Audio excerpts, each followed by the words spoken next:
우리가 그 책을 읽다가 보면 책의 끝부분에 부록이라는 것이 있습니다. 앞에 책에서 못다 했던 그 내용들을 이제 보충으로 덧붙이면서 설명하는 건데, 그렇게 해서 한 책이 완성되기도 하는 겁니다. 요한복음에도 부록이 있다고 해요. 지금까지 20장까지 했는데 20장으로 해서 뭔가 못다한 이야기가 있는데 그게 이제 21장이다. 그런 말씀이죠. 21장으로 요한복음이 이제 완성이 되는 거예요. 부록이다 이렇게 말하기도 하고 그렇게 볼 수 있겠습니다만은 또한 다른 한편에서는 이건 부록이 아니다. 우리 오늘 읽질 않았습니다만은 요한복음 21장 14절의 말씀에 보면 부활하신 예수님께서 제자들에게 세 번째 나타나신 이야기다. 그렇게 말씀을 하세요. 여러분, 세 번째, 3은 하나님의 수, 완전수입니다. 7도 완전수죠. 여러분, 요한복음을 기록한 사도 요한은 3이라는 숫자와 7이라는 숫자, 이런 데 관심이 많아요. 그래서 요한계시록도 사도 요한이 지었는데 요한계시록에도 3, 7 이런 것들이 반복이 되잖아요. 부활하신 예수님께서 세 번째 나타나시는 완전수죠. 이게 요한복음 21장으로 마무리되는 게 그게 맞는 거다 이 말이죠. 그렇게 볼 수도 있겠습니다. 오늘 말씀은 여러분 회복에 대한 그런 말씀입니다. 앞에 여러분 두 번으로 예수님께서 부활하신 예수님께서 제자들에게 나타나셔서 그들을 회복하세요. 그리고 오늘 세 번째로 나타나셔서 그들을 다시 회복하십니다. 완전수 3이잖아요. 하나님은 우리를 회복하기를 원하시는 하나님이세요. 그것도 세 번씩이나 완전히 회복하시는 거예요. 제자들이 실패하고 넘어지고 좌절하고 절망한 겁니다. 그들에게 나타나시는 우리 주님. 그들을 책망하시는 것이 아니라 그들을 격려하고 위로하여 다시 일어서도록 하시는 우리 주님이세요. 오늘도 이런 그 주님의 위로와 회복이 우리 모두에게 임하기를 간절히 축복합니다. 우리 1절하고 2절 우리 하나님 말씀 같이 읽습니다. 시작. 그 위에 예수께서 디베랴 호수에서 또 제자들에게 자기를 나타내셨으니 나타내신 일은 이러하니라. 시몬 베드로와 디두무라 하는 도마와 갈릴리 가나 사람 나다나엘과 세베대의 아들들과 또 다른 제자 둘이 함께 있더니. 아멘.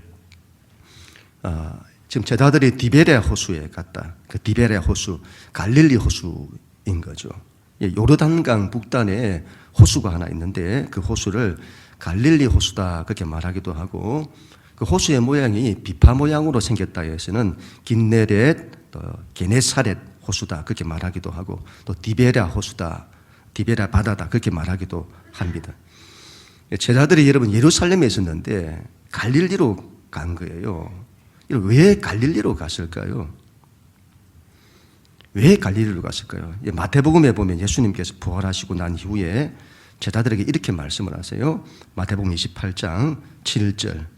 그가 죽은 자 가운데서 살아나셨고 너희보다 먼저 갈릴리로 가시나니 거기서 너희가 배우리라. 주님 갈릴리로 가신다. 너희도 갈릴리로 가라. 이 말씀이죠. 예수님은 왜 갈릴리로 가실까요? 또 왜 제자들을 갈릴리로 보내서 갈릴리에서 만나자고 하실까요? 하나님은 우리를 갈릴리로 보내세요. 왜 갈릴리일까요? 갈릴리는 우리 예수님의 주된 사역지입니다. 그 갈릴리를 두고 성경은 이렇게 말씀하는데 마태복음 14장 15절 16절 우리 한번 같이 읽습니다. 시작. 서불론 땅과 납달리 땅과 요단강 저편 해변길과 이방의 갈릴리여 흑암에 앉는 백성이 큰 빛을 보았고 사망의 땅과 그늘에 앉은 자들에게 빛이 비춰도다 하였느니라. 아멘. 갈릴리라고 하는 곳은 흑암과 사망의 땅, 그 어둠이 있는 곳이죠. 그곳이 우리 예수님의 주된 사역지인 겁니다. 예수님께서 우리를 보내시는 곳이죠. 삶의 고통도 많고 아픔도 많고 혼돈도 많고 어둠도 많은 곳, 바로 세상을 말씀합니다. 여러분 왜 그런 갈릴리 호수를 이 요한복음에서는 특별히 디베랴 호수다 그렇게 말하는 것일까요? 여러분 여기에는 큰 뜻이 있는 겁니다. 사도 요한이 갈릴리 호수다 하지 않고 디베랴 호수라고 말한 것에 대해서는 큰 뜻을 가지고 이렇게 기록을 한 거예요. 당시 여러분 이 갈릴리 지역은 헤롯 대왕의 아들 중 하나 한 사람인 헤롯 안티파스라는 사람이 통치하던 땅이었습니다. 이 사람은 야심가인데 그의 아버지처럼 이스라엘 땅 전체를 다스리는 대왕이 되기를 원했던 거죠. 근데 지금은 자신의 처지가 도지사 정도인 거예요. 분봉왕.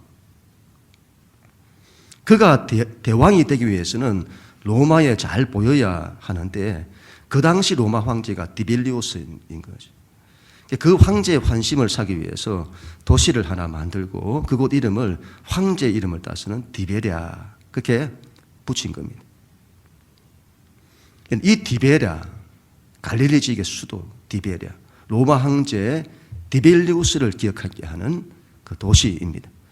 온 세상을 정복하고 로마를 통치하는 황제의 강력한 힘을 가진 황제입니다. 세상 힘의 강력함을 기억나게 하는 그곳으로 제자들을 보내시는 거예요.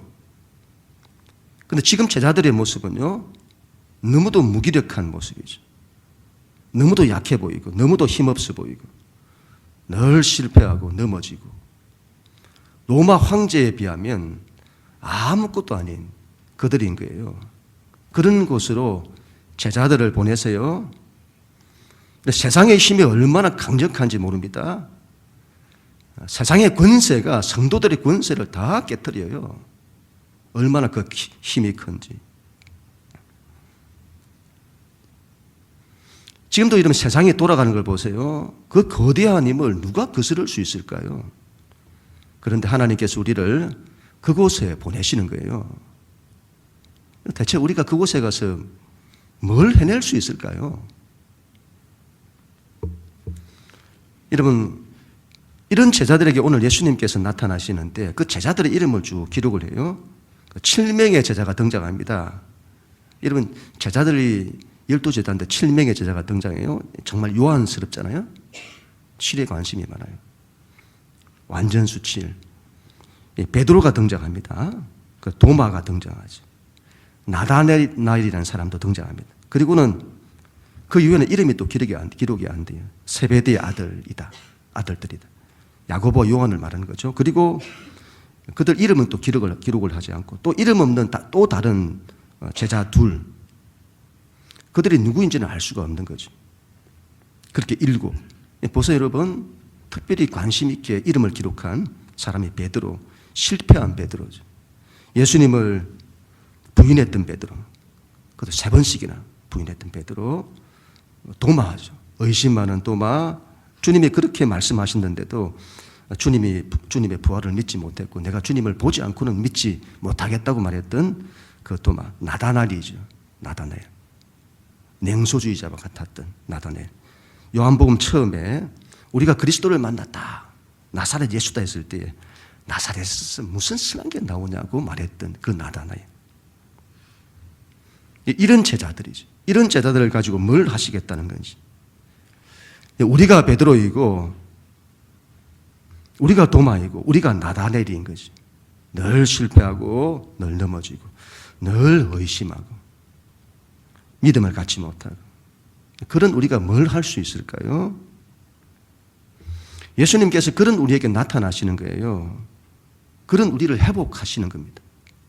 그리고 우리를 디베랴로 보내시는 거죠. 너희는 갈릴리로 가라. 너희는 디베랴로 가라. 너희는 세상 속으로 들어가라. 너희는 세상의 한복판으로 가라. 여러분, 우리가 믿는 신앙은 세상에 속해서는 안 됩니다. 세상에서 나와야 합니다. 세상과 구별된 삶을 살아야 합니다. 그러나 신앙은 믿음에서 믿음으로 자라면 다시 세상으로 가는 거예요. 세상에 섞여서 세상적인 삶을 살아라고 세상으로 가는 것이 아니라 그 세상 속에 들어가 세상을 변화시키고 세상을 살리라고 세상으로 가는 거예요. 여러분, 신앙은 현실에 뿌리를 박아야 합니다. 우리가 믿는 신앙은 속세를 떠나는 것이 아니에요. 속세를 떠나서 자연 속에서 돌을 닦고 유유자적한 삶을 사는 것이 아니에요. 우리가 믿는 신앙은 세상 속으로 들어가는 겁니다. 그 말은 말도 많고 탈도 많은, 문제도 많고 바람도 많고 파도도 많은, 혼돈도 많고 공허도 많고 어둠도 많은 강력한 힘이 도사리고 있는 신앙은 그 세상 속으로 들어가서 믿음으로 세상에 두 발을 딛고 당당히 서는 겁니다. 그곳에서 하나님의 신앙을 이루어내고 하나님 말씀대로 살아내며 사람을 사랑해내고 환경과 문제를 이겨내고 하나님의 뜻을 이루고 세상을 변화시키고 사람들을 살리는 일을 이루는 거예요. 우리 신앙은 디베라로 가는 겁니다. 갈릴리로 가는 거예요. 신앙은 현실을 도피해서는 안 됩니다. 현실과 당당히 맞서는 사람이 되어야 합니다. 우리 힘으로 맞설 수가 없어요. 우리 힘으로 그 세상을 이겨낼 수가 없어요. 우리 힘으로는 아무것도 할 수 없는 거예요. 오로지 하나님의 힘으로만 가능합니다. 그 믿음으로만 가능합니다. 그럼 우리 모두가 다 될 수 있기를 축복합니다. 우리 3절 같이 읽습니다. 시작. 시몬 베드로가 나는 물고기 잡으러 가노라 하니 그들이 우리도 함께 가겠다고 하고 나가서 배에 올랐으나 그날 밤에 아무것도 잡지 못하였더니. 아멘. 이런 시몬 베드로가 말을 합니다. 이런 요한복음 21장에서는 베드로에게 관심이 많아요. 베드로가 이렇게 말하죠. 나는 물고기 잡으러 가노라. 베드로가 원래 어부 출신이죠. 그런데 모든 걸 다 버리고 예수를 따랐던 그 베드로입니다. 그런데 베드로가 다시 이제 물고기 잡으러 간다는 거예요. 이상하잖아요. 무슨 이런 모든 걸 다 포기한 사람처럼 다시 본래의 자리로 돌아가겠다는 거예요. 이상하죠. 예수님의 부활을 보았잖아요. 그것도 2번씩이나 부활하신 예수님을 만났잖아요. 근데 우리 베드로 이 형님께서 오늘 왜 이러시는 걸까요? 디베라로 가서는 뭔가를 이제 각오하고 뭔가를 이루어내야 하는 것 아닐까요? 그런데 무슨 모든 것을 포기한 사람처럼 이제 나는 물고기 잡으러 가노라. 자, 이런 모습이 잘 이해가 되지 않는 거죠. 베드로에게는 아직도 해결해야 될 문제가 남아있는 겁니다. 예수님을 3번씩이나 부인했던 베드로잖아요. 3번 부인했다는 것은 완전히 부인했다 이 말입니다. 그리고는 통곡하면서 난리가 났습니다. 베드로에게는 그런 절망이 없어요. 자신을 그토록 사랑해 주셨던 주님을 자기가 맹세하고 저주하면서까지 3번 부인하는 거죠. 그걸로 베드로는 모든 걸 다 잃게 됩니다. 그런 통곡하는 거죠. 주님은 십자가에 죽으셨고. 그런데 주님이 부활하신 겁니다. 아, 여러분 얼마나 다행인지. 그리고 얼마나 감사한지. 얼마나 고마운지.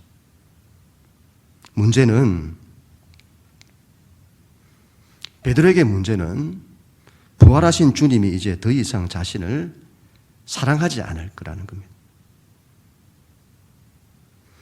주님이 부활하신 것이 너무도 감사하지만 자기는 끝난 거예요. 주님을 그렇게 부인했으니 그런 자신을 더 이상 인정해 주지 않을 거예요. 베드로는 지금 자책하고 있는 거죠. 자기는 더 이상 주님을 따를 수 없는 거예요. 이런 나를 하나님이 어떻게 사용하시냐는 거죠. 여러분, 주님의 부활을 보았고 주님의 부활을 이제 믿어요. 여전히 주님도 사랑하고 죽게 된 믿음도 있고 이제 부활신앙도 있고, 그러나 자신에게 더 이상 사명은 없는 겁니다. 나 같은 사람이 어떻게 주의를 감당합니까? 앞으로 주님을 믿을 거예요. 이제 다시는 주님을 부인하지도 않을 거예요. 십자가의 삶을 살 거예요. 부활에 대한 믿음도 가질 겁니다. 그러나 사명은 없는 거예요. 주님이 이런 날을 보내시지 않을 거예요. 하나님이 이런 날을 쓰시지 않을 거예요. 우리 신앙에서 여러분 자책이 얼마나 큰 아픔인지 모릅니다. 자기 자책 때문에 일어서지를 못하는 거예요. 예수님이 그 베드로를 회복시키고자 나타나시는 겁니다. 여러분, 결국 우리의 신앙의 마지막은 사명으로 가는 거예요. 사명으로. 우리의 신앙이 예수님을 그냥 믿고 의지하는 십자가의 삶도 살고 부활에 대한 믿음도 가지고 귀한 거죠. 그러나 거기 머물러서는 안 되는 거죠. 반드시 여러분 사명으로 가야 합니다. 주님이 주시는 사명을 위해서 자신의 모든 걸 거는 사람이 되어야 되는 것이죠. 사명이 없는 사람이 너무도 많아요. 사명 없이 신앙생활을 하는 거죠. 그게 얼마나 안타까운 일인지 모릅니다. 베드로의 사건을 통해서 우리가 그걸 알 수 있는 거죠. 이 부분을 반드시 회복해야 합니다. 신앙은 반드시 사명으로 가야 합니다. 물고기 잡으러 가노라. 그런데 아무것도 잡지를 못했더라. 이런 물고기 잡는 이야기인데 이게 어떻게 물고기 잡는 이야기입니까? 우리 인생 이야기죠. 아무리 잡으려고 해도 잡히지를 않는 거예요. 잡지를 못해요. 텅 빈 그물, 텅 빈 손, 텅 빈 배, 텅 빈 내 인생. 하나님이 없는 삶은 텅 빈 거예요. 요한복음 15장 5절에 나는 포도나무여 너희는 가지라 그가 내 안에 내가 그 안에 거하면 사람이 열매를 많이 맺나니 나를 떠나서는 너희가 아무것도 할 수 없습니다. 하나님을 떠나면 인생이 아무것도 없어요. 현대 철학은 철학의 역사에서 이미 길을 잃었다 이렇게 보는데요. 지금까지 여러분 인류 역사에서 철학은 인간과 인생을 탐구를 했습니다. 그런데 그 결론이 답을 찾지 못하는 거예요. 이미 철학은 답을 찾지 못한다는 그 결론에 이미 이르렀다 이렇게 보는 거죠. 실존주의가 그런 것인데요. 인간이 왜 존재하는지, 인생이 뭔지 답이 없더라는 거죠. 답이 없어요. 인생이 무의미한 거죠. 텅 빈 거죠. 의미도 없고 목적도 없고 이유도 없고 내가 왜 사는지 아무런 의미가 없어요. 여러분 잘 보세요. 아침에 일어나서 세수하고 밥 먹고 회사 출근했다가 열심히 일하고 퇴근하고 저녁 먹고 자고 그 다음날 또 일어나서 세수하고 밥 먹고 회사 출근하고 일하고 다시 돌아오고 이런 이 무의미한 일상의 반복, 그게 구토를 느낀다는 거죠. 까미라는 사람이 시지프스 신화를 보면 신의 저주를 받은 시지프스가 바위를 산 꼭대기로 올려요. 힘겹게 끌어올립니다. 그런데 정상에 도달하면 그 바위가 산 아래로 다시 떨어져요. 그럼 또 내려갔다 그 바위를 또 굴려가지고 힘겹게 굴려가지고는 산 정상에 딱 갖다 놓아요. 그러면 또 그게 또 굴러 떨어져 산 아래로 떨어지는 거예요. 그럼 또 가서 그걸 다시 힘겹게 끌어서 산 정상에 올리면 또 굴러 떨어지는 거예요. 그게 인간의 인생이다 이 말이에요. 아무런 의미 없는 일상의 반복. 신학교 다닐 때 사무엘 베게트의 고도를 기다리라는 이 작품을 가지고 공부한 적이 있었는데요. 주인공 두 사람이 고도를 기다립니다. 고도가 뭔지를 몰라요. 그저 막연하게 기다리는 거예요. 고도가 오지 않지. 기다리면서 무의미한 내용으로 대화를 하는데 그것도 대화도 서로에 대한 대화가 아니고 독백처럼 대화 자체가 잘 되지 않는 듯한 그런 대화들이 오가게 되고 그리고는 나중에는 나무에다가 이제 자살을 시도하기까지 막 하려고도 하고, 줄이 없어서 또 못하기도 하고, 그리고 또 고도를 기다리고.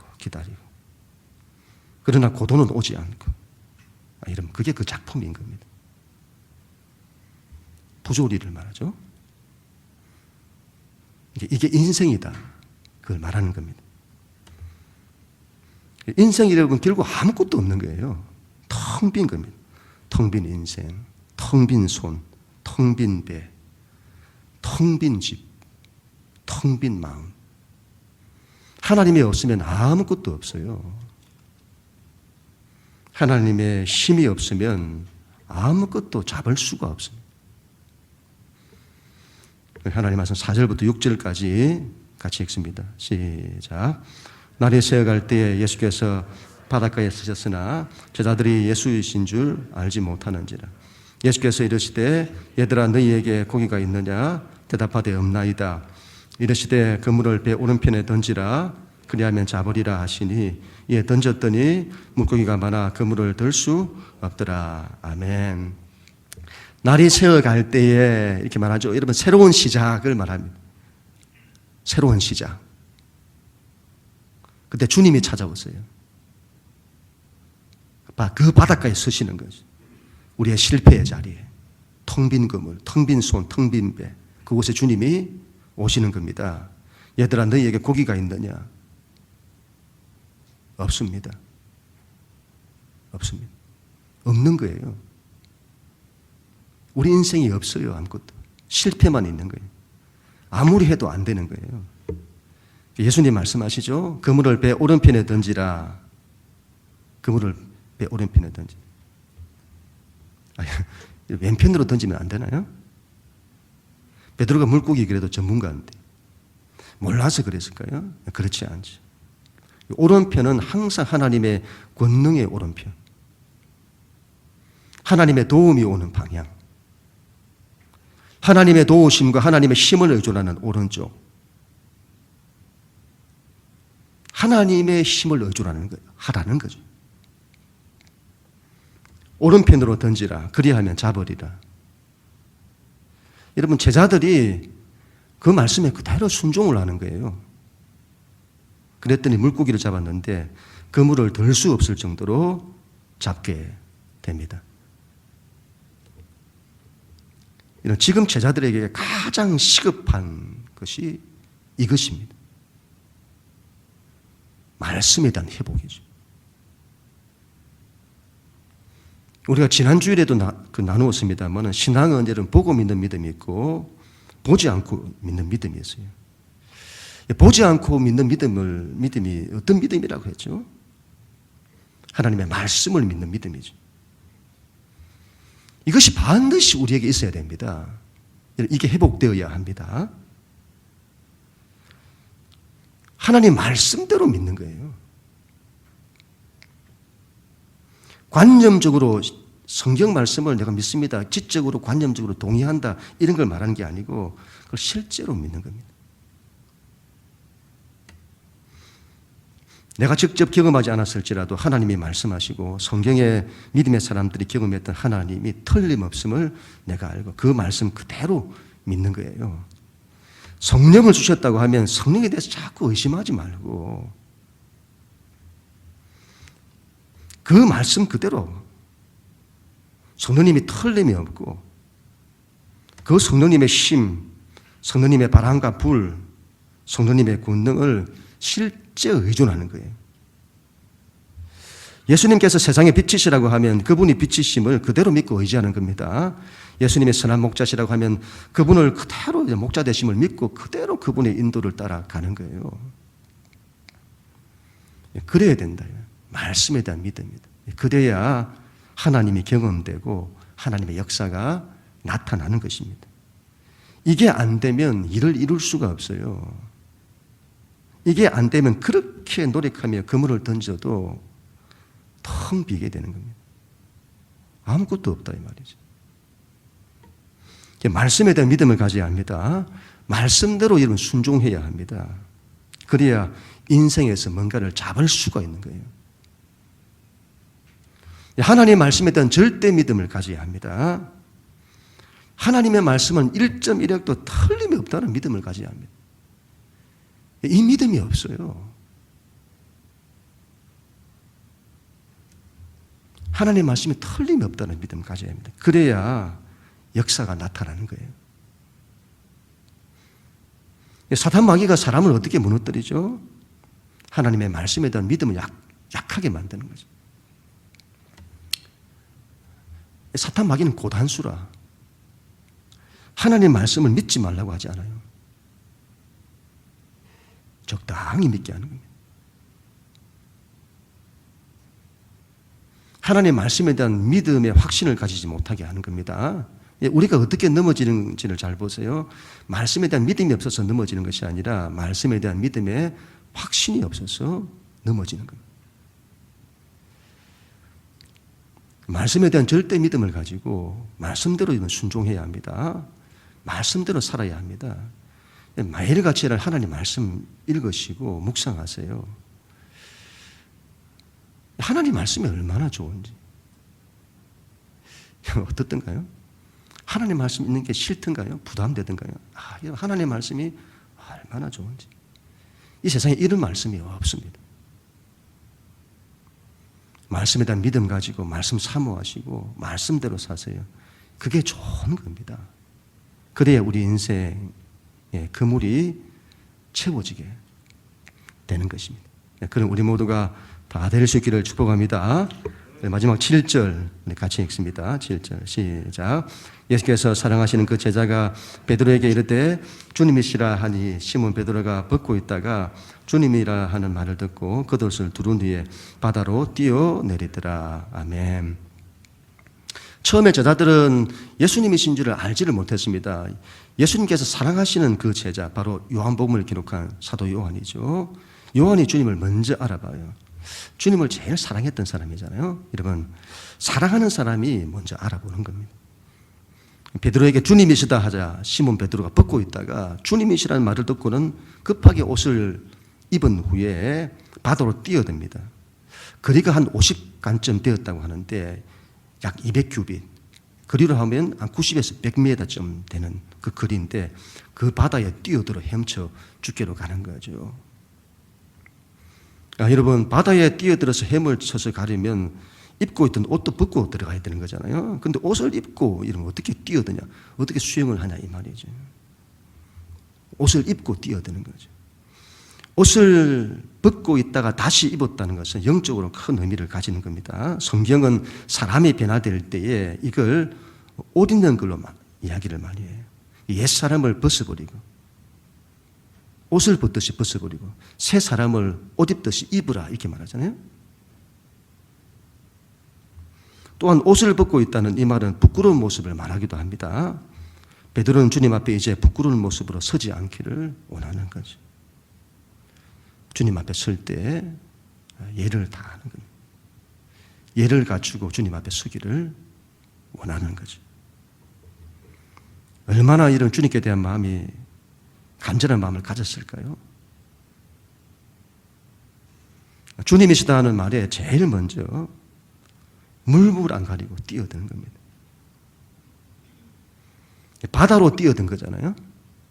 바다는 혼돈과 죽음을 상징하는 겁니다. 그래서 영적으로 보면 베드로가 혼돈의 바다, 죽음의 바다에 뛰어드는 겁니다. 여러분, 이제 베드로가 새롭게 될 거예요. 그 큰 좌절과 절망을 듣고 이 사람이 일어서게 될 겁니다. 다시 회복될 거예요.